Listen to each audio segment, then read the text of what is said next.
받았노라 하시니라. 아멘. 하나님께서 이 말씀을 통하여 우리에게 은혜 주시기를 원합니다. 네, 우리 화면으로 보고 계신 모든 고등부 친구들, 네, 그리고 우리 선생님들 같이 인사하겠습니다. 하나님의 평강을 빕니다. 하나님의 평강을 빕니다. 네, 예배드리는 그 각 처소 그리고 각 곳곳에 또 하나님의 평강과 위로가 가득하시길 바랍니다. 네, 지난번 한번 제가 박설 목사님 대신해서 설교를 왔을 때 다시 안 올 줄 알았어요. 네, 근데 또 다시 오게 됐는데요. 그러면서 또 제가 생각을 해본 게 있습니다. 고등학생 정훈이는 어땠을까? 다시 한번 생각을 해봤는데요. 여러분 지금 어떻게 예배드리고 계세요? 네, 전 들을 수가 없죠. 각자 한번 마음속으로 얘기해 보세요. 아마 TV로 드리는 친구는 많이 없을 것 같아요. 부모님과 만약에 옆에 앉아서 TV로 이렇게 예배를 드리는 친구가 있다면 굉장히 성숙한 친구일 것 같고 복된 친구일 것 같아요. 대부분 방으로 들어가지 않았을까. 고등학생 정훈이는 반드시 방으로 들어갔을 것 같아요. 그래서 혼자만의 공간에서 두 가지 방식으로 들었을 것 같아요. 하나는 핸드폰으로 드리거나 아니면 컴퓨터로 드리거나. 그런데 핸드폰으로 드리면 컴퓨터로 뭔가 검색을 하면서 예배를 드릴 것 같아요. 그리고 컴퓨터로 드리면 핸드폰으로 게임을 켜놓거나 이렇게 동시에 뭔가를 하면서 드릴 것 같은 생각이 있어요. 만약에 그렇지 않고 예배를 잘 드리고 계신다면은 저보다 나은 거예요. 목사가 되실 수도 있습니다. 쉽지 않으시죠? 예배 드리는 것도 그렇고 마음을 우리가 정돈해서 하나님 앞에 서는 게 쉽지 않은 시대예요. 그래서 더 생각하는 것은 우리 교사 선생님들이 얼마나 중요한 역할을 했는지 우리 친구들이 더 생각을 하게 될 것 같고요. 그리고 이 성전이 얼마나 중요한지 또 같이 우리 찬양 인도했는데 같이 함께 찬양했던 그 순간들이 얼마나 소중한 순간들이었는지를 우리 친구들이 기억할 것 같아요. 우리 이 기간 하나님 잊지 않고 또 예배 가운데에 여러분 옆에 있는 거 좀 보셔도 괜찮아요. 근데 음소거는 하지 말고 양심적으로 음소거는 하지 말고 잘 귀 기울여 들으면서 집중하면서 한번 이 예배를 같이 참여했으면 좋겠어요. 여러분 이런 말 들어본 적 있어요? 너는 왜 이렇게 멍청해? 머리에 돌 들었니? 또는 이런 말, 너는 얼굴에 연탄 맞았어? 너 왜 이렇게 멸치 같아? 또는 이런 말도 있죠? 너는 왜 이렇게 가난해? 거지야? 혹시 이런 말 들어본 적 있으세요? 이거 고등학교 다니던 정훈이가 들었던 말인데요. 아, 네, 또 이 생각을 하니까 또 제 안에 있는 울고 있는 어린아이가 또 울고 있는 것 같아요. 자극을 시키는 것 같아. 그 당시에는 그 소리가 얼마나 크게 들렸는지 몰라요. 그런데 생각을 해보면 이런 소리는 외부로부터 많이 들려왔던 것 같지 않아요. 지금 돌이켜보면. 외부로 들어오면 충격을 더 받았겠죠? 근데 그거보다 제가 스스로 그런 생각을 나한테 이야기했던 것 같아요. 왜 그랬던 것일까요? 그렇게 많이 이야기를 했던 것 같아요. 누가 소리를 질렀는데 방금 타이밍이 적절하게. 이 마음 가운데에 그런 생각이 들 때마다 잘 컨트롤을 못 해냈던 것 같아요. 근데 오늘 좀 생각해 보면 우리는 왜 이런 말들 스스로가 참아낼 수 없는 것일까요? 이렇게 하면 되잖아요. 너 머리에 돌 들었어? 멍청해? 이런 이야기 들어오면 어떻게 사람 머리가 돌이니? 튕겨낼 수 있잖아요. 그렇죠? 너 얼굴에 연탄 맞았어? 멸치야? 그러면 어떻게 사람이 멸치니? 얼굴에 연탄 맞으면 다 없어져. 이렇게 툴툴 털어버릴 수도 있고, 너 거지야? 이렇게 얘기하면 내가 너한테 구걸했니? 뭐 이렇게 다 튕겨낼 수 있는 말들이잖아요. 근데 그렇지 못해요. 멘탈이 약한 친구는 더 그럴 수도 있어요. 그 한 가지 말만 들어도 방 안에 들어가서 이불을 덮어쓰고 나오고 싶지 않은 친구들도 있을지 모르겠어요. 저는 어느 정도 그랬던 것 같아요. 많이 힘들어 했거든요. 그런 말들이. 제가 좀 학교를 다니면서 두려웠던 시간 중에 하나가 이 점심 시간이었어요. 지금 우리 친구들 다 급식 하나요? 급식? 네, 그렇겠죠? 저희는 도시락을 싸다녔어요. 이 도시락은 빈부의 격차를 확인할 수 있는 그런 시간이기도 했어요. 가끔씩 맛있는 소세지 반찬을 싸주시면 참 행복한 날인데요. 대부분 풀, 뭐 멸치 볶음, 김치 이런 걸 위주로 싸왔던 것 같고요. 어머니가 이렇게 계란 후라이 올려주시면 참 좋았던 날.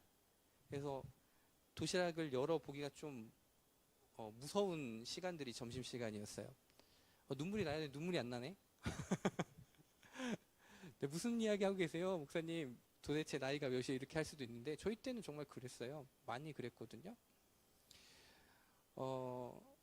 그때마다 이제 그런 생각들이 드는 거죠. 아, 좀 잘 사는 친구들은 그래도 평균적으로 그렇게 풀만 있진 않거든요. 근데 저희 집은 조금 더 못 살아서 그랬던 건데 이 열기가 힘들고 내 마음속에는 그런 상처들이 좀 깊어졌던 것 같아요. 근데 거기에서 정말 벗어나기가 힘들었었거든요. 이런 생각들을 누가 하게 하는 것일까? 지금 와서는 그런 생각을 해봐요. 내가 조금 더 스스로가 자존감이 높았더라면 그걸 훌훌 털어버리고 거기에 매몰되지 않았을 텐데 라는 생각을 하게 되는데 지금 생각해보면 또 그런 생각들이 들어요. 어렸잖아요. 그러니까 더 상처는 깊고 제가 해결할 수 없는 부분들도 있었던 것 같아요. 이 마음적으로 성장하는 단계였고 근데 뭔가 외부에 있는 압력이 그것들을 다 불쌍하게 만드는 것 같은 내 안에 있는 형성되어 있는 어떤 가치관 그것이 나를 조금 더 안 좋은 사람으로 만들어가는 비참한 사람으로 몰고 가는 그런 것들이 있었다는 것. 그래서 조금은 인식을 하게 됩니다. 우리가 가치관 하면은 관자는 볼관자를 쓰죠. 여러분들이 세상을 바라보는 방식이 가치관이에요. 근데 이 가치관은 외부로부터 형성되는 게 굉장히 커요. 그 당시에 그래도 저는 지금 생각해보면 행복하게 지낸 것 같거든요. 왜냐하면 외부로부터 영향을 받는 게 크지 않았어요. 어떤 이야기냐면 제가 어떤 한 사람에 대한 이상적인 모양을 그릴 때 뭐 이렇게 대단한 사람을 그리기보다는 옆에 주변에서 찾았거든요. 친구들. 도시락을 싸워도 옆에 있는 친구들의 도시락을 봤어요. 근데 여러분은 요즘은 어떠세요? 제가 느끼기에는 저보다 훨씬 더 어려운 시대를 살아가고 있는 것 같아요. 힘든, 비참한 시대를 살아가고 있는 것 같아요. 전 옆에 있는 친구의 도시락을 비교를 하는데 여러분은 이 대한민국의 어떤 1%의 부를 가진 사람의 도시락과 매번 비교를 하진 않나요? 매체를 보세요. 여러분들이 하는 SNS를 보시고 사람들은 이 물건을 팔기 위해서 가장 예쁜 사람을 대한민국에서 1%의 아주 아름답고 멋있는 사람을 앞세우죠. 그리고 비교하게 합니다. 나처럼 멋있어지고 예뻐지려면 이 제품을 써. SNS에서 올라오는 글들은 가끔씩 여러분도 그런 생각 하시잖아요. SNS에 올라온 친구 보고 얘가 내 친구가 맞나? 그런 생각 안 하세요? 보정하고 그리고 가장 행복한 모습으로 그렇게 SNS에서는 올리잖아요. 그게 보편적인 삶인 것처럼. 그렇기 때문에 비교하는 대상이 달라졌어요. 그러면서 여러분들이 형성된 가치관은 어쩌면 지금 제가 살던 시대보다 훨씬 더 힘든 가치관이지 않을까 싶어요. 그 기준에 맞추려면 어떻게 해야 될까?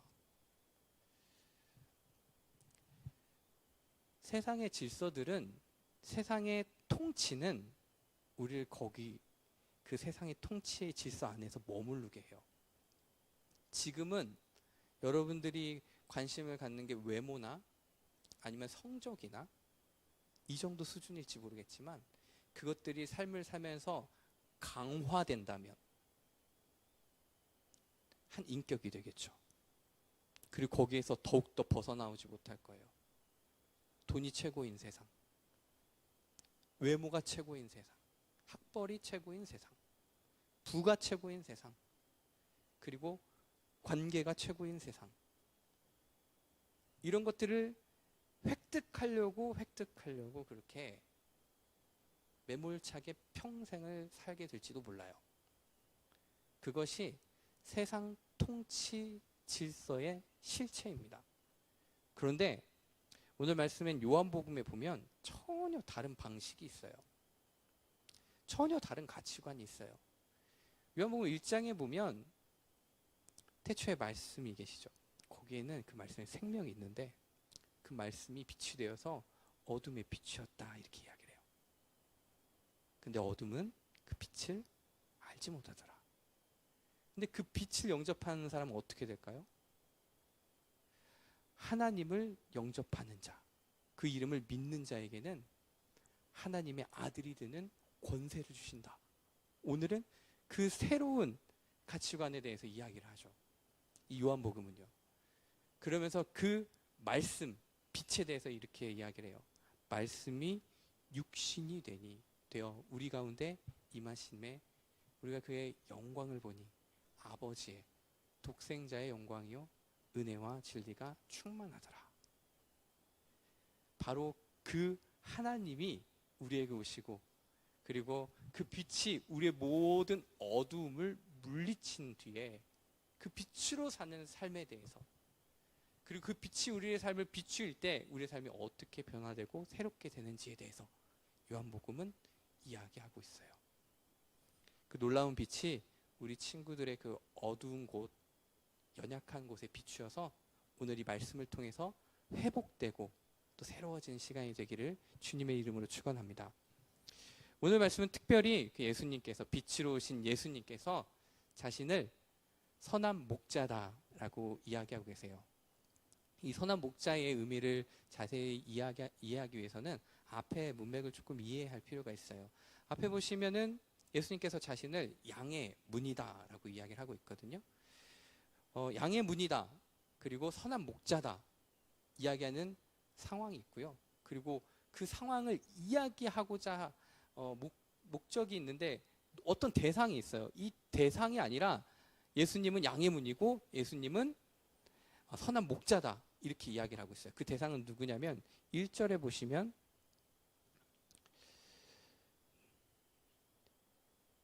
네, 절도며 강도다. 그러니까 예수님과 다르게 절도하는 자가 있고 강도가 있다는 거예요. 그리고 우리 7절도 보시면 양의 문이라 하시고 있죠. 그런데 8절에 보면 나보다 먼저 온 자는 다 절도요 강도래요. 참 이해하기 힘들지만 한번 들어보세요. 그리고 또 넘어가면 오늘 말씀에서는 선한 목자와 반대되는 개념이 있죠. 삭군. 똑같은 일을 담당을 하는데 이 삭군, 이 목자는 양의 문 안에 들어와 있는 사람일 수도 있어요. 그런데 삭군이래요. 양을 돌보긴 하지만 삭군이 있대요. 나는 그런 사람들과 다르다. 절도자도 아니고 강도도 아니고 삭군도 아니고 양의 문이고 그리고 선한 목자다. 이렇게 이야기하시는 거예요. 그 당시 팔레스타인 지역에 목동들이 있죠. 그리고 목자가 있어요. 양을 치고 저녁이 되면 문으로 양을 다 들어가게 합니다.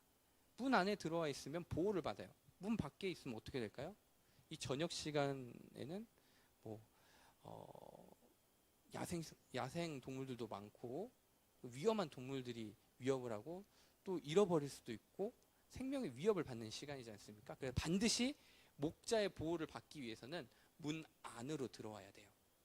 그런데 예수님이 그 양의 문이라고 이야기를 하시는 거고, 근데 그 양의 문을 넘어서 오는 자들은 다 누구예요? 양을 해치러 오는 자들이죠. 그들과 다른 양의 문이라고 이야기하시는 거고요.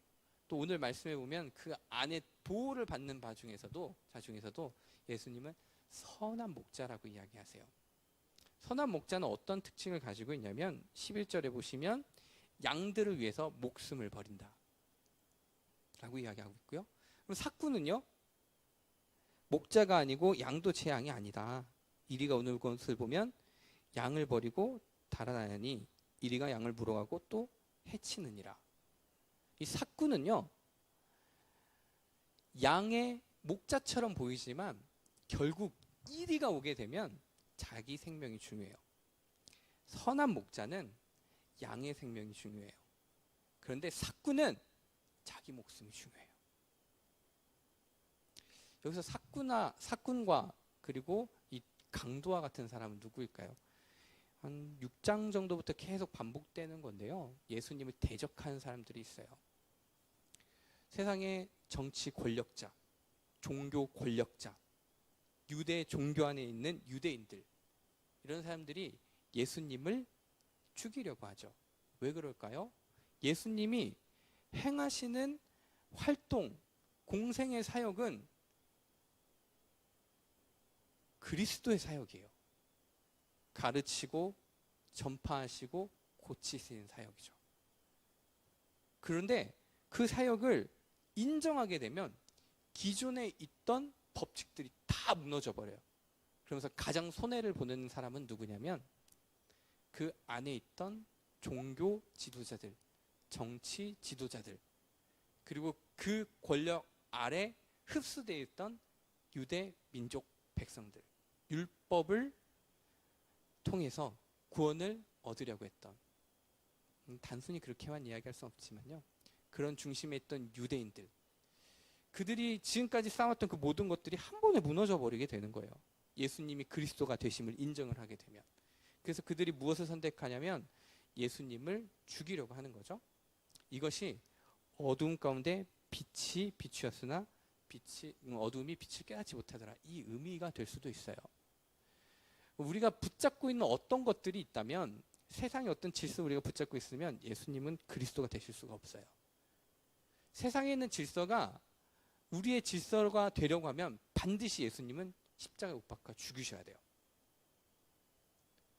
우리 마음에도 예수님을 믿는다고 하면서 그 세상의 질서가 스며들어와서 우리의 가치관이 된다면 우리는 반드시 예수님을 죽여야 돼요. 무서운 얘기죠. 세상의 통치 질서는 항상 그래요. 삭군과 같아요. 여러분들에게 뭔가를 보장해 주는 것 같아요. 안전을 보장해 주는 것 같고, 또 많은 사람의 갈채 박수를 받게 하는 것 같고, 뭔가 자기 연민을 해결해 줄 것 같고, 그리고 하고 싶은 것을 다 할 수 있게 만들어 줄 것만 같아요. 그런데 결국엔 삭군과 같아요. 이리가 오면 그것이 절대 여러분들을 도와줄 수 없어요. 여러분, 지금은 여러분들이 의지하고 있는 것들, 어떤 걸 의지하고 있는지 모르겠어요. 무신론자도요, 신론 안에 있는 거예요. 무신론이라는. 그래서 무신론을 신앙하죠. 그래서 무언가를 우리는 신앙하면서 살아가요. 의지하면서 살아가요. 사람을 신앙할 수도 있어요. 어떤 존경하는 사람, 부모님을 신앙할 수도 있어요. 그리고 친구를 신앙할 수도 있어요. 그러면 잠깐의 여러분들의 만족을 얻을 수 있어요. 아, 사람이 최고지. 사람이 내 삶을 지탱해주는 무언가야. 여러분, 배신 당해본 적 있으세요? 한 번에 무너져 버릴걸요? 그리고 요즘 시대는 신이 만몬이죠. 돈, 물질만 있으면 다 할 수 있잖아요. 그런 거 의지한다고 한번 해보세요. 그걸로 뭔가를 다 할 수 있을 것 같은데 그걸로 우리 마음이 채워지진 않아요.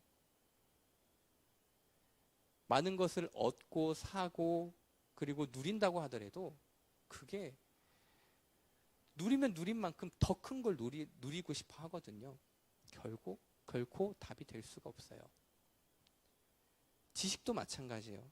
채워지면 더 명료해질 것 같은데 오히려 채워지면 더 모호해져요. 여러분들이 앞으로 지식을 많이 채워나가실 텐데 활동을 해보시면 알면 알수록 명료해지는 게 아니라 모호해지는 게 더 큰 것 같아요. 그리고 그게 명료해지는 그런 단계이기도 하고요. 권력도 마찬가지고 명예도 마찬가지예요. 채울 수 없어요. 어디에서 명확해지냐면 죽음. 우리 마음 가운데에 우리의 실존, 운명, 그것에 딱 맞닥뜨리게 되면 바로 절망으로 떨어져요. 그러면서 깨닫는 것이 있죠. 우리가 의지하고 있던 그 모든 것들이 결국에 생각을 해보니까 내가 살아있음을 확인해 보려고 했던 시도였구나. 그렇게 깨닫게 되면 절망을 느낄 수밖에 없어요. 무언가도 마찬가지예요. 그 모든 것들은 삭군과 같아요. 그런데 예수님은 전혀 다른 방식으로 오세요. 예수님은 선한 목자라고 하세요. 선한 목자는 삭군과 달라요. 그 위기가 왔을 때 우리를 배신하지 않아요. 모든 것을 모호하게 만들지 않아요. 모든 것을 의미 없이 만들어 버리지 않아요. 선한 목자는 우리의 목숨을 위하여 자신의 목숨을 내어주세요. 우리가 어떻게 그 사랑을 다 이해할 수 있을까요? 그 신비를 어떻게 다 깨달을 수 있을까요? 만약에 여러분들이 예수님이 그리스도로 시인되고 고백되어진다면 그건 하나님의 은혜예요. 선물이에요. 여러분들이 어떤 행위 때문에 그런 것이 아니고요. 하나님이 주시고 알게 해주신 거예요. 지금 성령님이 역사하고 계시는 거예요. 그렇게 예수님이 우리에게 오셔서 모든 어두움이 물러나고 빛이 우리를 사로잡게 되면 그때 참 생명이 있어요. 그 생명을 가지고 살아갈 때 무언가를 대상화하지 않아요. 수단으로 삼지 않아요. 사람을 나의 안정을 위한 수단으로 삼지 않고요. 지식을 나의 지적 유의를 위한 수단으로 삼지 않고요. 내 자기 연민을 채우기 위한 수단으로 삼지 않고요. 돈을 내 무언가를 실현하고자 했던 수단으로 보지 않아요. 하나님이 주신 이 생명 경험 안에 우리에게 주어진 그 모든 의미를 발견하게 되죠. 더욱더 적극적으로 세상이 원하는 방식이 아니라 하나님이 원하시는 방식, 지어진 그대로 또 나에게 가장 적합하고 좋은 방식으로 살아갈 수가 있게 되는 거죠. 사랑하는 성도 여러분, 우리 고등부 친구 여러분, 그 선한 목자이신 우리 주님께서 우리 친구들을 부르십니다. 나에게 와. 양의 문으로 들어와. 저 강도들, 삭군들은 결코 너의 그런 구원이 될 수 없어. 나에게 와. 여러분, 명품으로 치장한 사람이 있고요. 옆에는 평범한 사람이 있어요. 같이 걸어가고 있는데 소나기가 막 떨어져요. 누가 더 억울할까요? 당연하지 않겠어요? 세상을 향해서 뭔가 잡고 싶어 하는 사람들, 그리고 그것을 채우려고 했던 사람들은 종국에는 비참해져요. 더욱더 비참해져요. 근데 그리스도인이 만약에 그렇게 살면 어떻게 될까요? 더 비참해지겠죠? 그래서 우리 예수님을 바라봤으면 좋겠어요. 우리 예수님은 양의 문이시고 선한 목자세요.